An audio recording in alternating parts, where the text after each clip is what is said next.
Saudari-saudara pencinta insan yang terkasih, selamat berjumpa lagi. Hari ini, Kamis 26 Agustus 2021, Pekan Biasa ke-21. Kita akan mendengarkan dan merenungkan Injil Matius bab 24 ayat 42 sampai 51. Mari kita simak bersama. Itu berjaga-jagalah, sebab kamu tidak tahu pada hari mana Tuhanmu datang. Tetapi ketahuilah ini, jika tuan rumah tahu pada waktu mana pada malam hari pencuri akan datang, sudahlah pasti ia berjaga-jaga dan tidak akan membiarkan rumahnya dibongkar.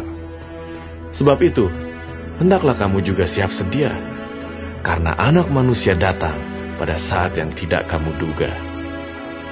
Siapakah hamba yang setia dan bijaksana yang diangkat oleh tuannya atas orang-orangnya untuk memberikan mereka makanan pada waktunya? Berbahagialah hamba yang didapati tuannya melakukan tugasnya itu ketika tuannya itu datang.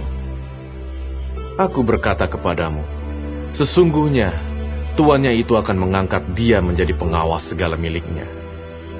Akan tetapi apabila hamba itu jahat dan berkata di dalam hatinya, Tuanku tidak datang-datang, lalu ia mulai memukul hamba-hamba lain dan makan minum bersama-sama pemabuk-pemabuk, maka tuan hamba itu akan datang pada hari yang tidak disangkakannya dan pada saat yang tidak diketahuinya, dan akan membunuh dia dan membuat dia senasib dengan orang-orang munafik. Di sanalah akan terdapat ratapan dan kertakan gigi.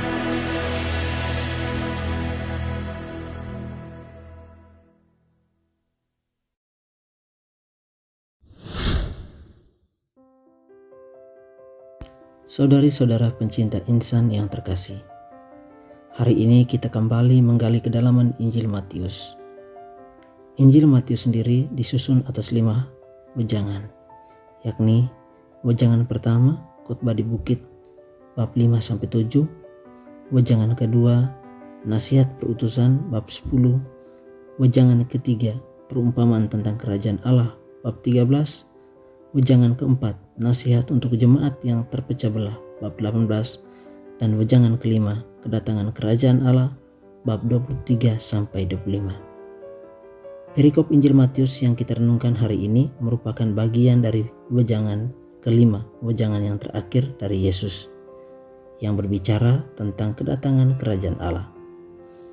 Pada perikop ini ditampilkan 2 kebenaran iman yang tidak bisa dibantah, yakni yang pertama, kedatangan Tuhan atau kedatangan Anak Manusia tidak bisa disangka-sangka, tidak bisa diduga-duga oleh manusia. Atas dasar inilah Tuhan memerintah para murid-Nya untuk berjaga-jaga dan selalu siap siaga. Yang kedua, para murid Kristus adalah hamba Allah dan majikannya adalah Allah sendiri. Sebagai seorang hamba, ada sikap yang mesti dimiliki dan ada sikap yang mesti dihindari dalam menyongsong kedatangan Tuhan. Sikap yang mesti dimiliki adalah kesetiaan dan kebijaksanaan dalam menjalankan tugas sebagai hamba Allah. Sebaliknya, sikap yang mesti dihindari adalah tidak setia, lalai dalam tugas, bertindak jahat kepada sesama hamba, dan menyia-nyiakan waktu dengan kesibukan yang tidak berfaedah. Saudari-saudara pencinta insan yang terkasih, pesan untuk kita. Perikop Injil hari ini mengundang kita untuk sadar diri bahwa di hadapan Allah kita semua adalah hamba dan majikan kita adalah Allah sendiri.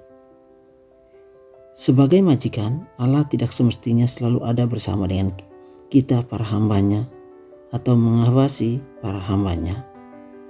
Dia membiarkan para hambanya sendirian dalam melaksanakan tugas dan tanggung jawab yang diembannya. Dan justru pada saat itulah kualitas seorang hamba ditentukan, setia atau tidak, bijaksana atau tidak, baik atau jahat. Sebagai seorang hamba, yang dituntut pada kita adalah sikap kesetiaan dan kebijaksanaan dalam mengemban tugas yang Tuhan percayakan kepada kita. Kesetiaan dan kebijaksanaan itu sendiri merupakan wujud dari sikap berjaga-jaga dan juga wujud dari sikap siap siaga sehingga sekalipun majikan tidak hadir bersama kita dan kapan saja ia datang, tentu tidak menjadi problem besar bagi kita, dan tentu kita akan mendapatkan gratifikasi dari Allah sendiri. Saudari-saudara pencinta insan yang terkasih, sentuhan buat kita. Saudari-saudara pencinta insan yang terkasih, sentuhan buat kita. Sebagai hamba Allah, kesetiaan dan kebijaksanaan mutlak dimiliki, sebab keduanya merupakan wujud dari sikap berjaga-jaga dan sikap siap siaga dalam menantikan kedatangan Allah, Sang Majikan kita. Semoga Tuhan membantu kita.